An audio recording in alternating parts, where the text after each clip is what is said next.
the Chinese government has watched the rise of this commercial space industry in the United States over the last decade. And about 5 years ago, they made a pretty momentous decision.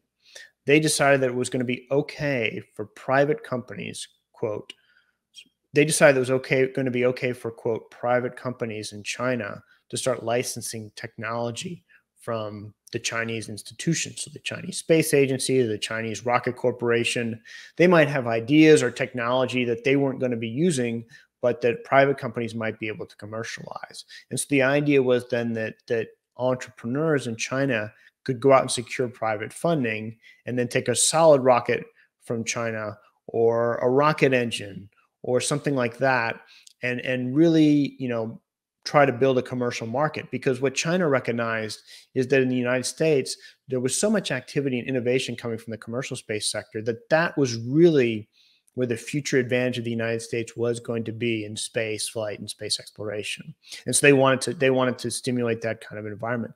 So we've seen literally dozens and dozens of Chinese companies in launch, satellite technology, satellite servicing, all sorts of areas of application.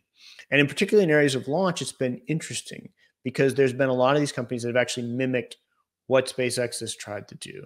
So you're seeing companies trying to launch and land rockets vertically, like the Falcon 9. You've seen lots of uses of grid fins and other technologies. You've seen rockets with 9 engines like the Falcon 9. And so they're seeing the successes that the Western companies have had, and they're trying to some extent to mimic them. And they're doing so with the Chinese government's blessing because they realize that sort of having a healthy private ecosystem really augments the efforts of a national space agency.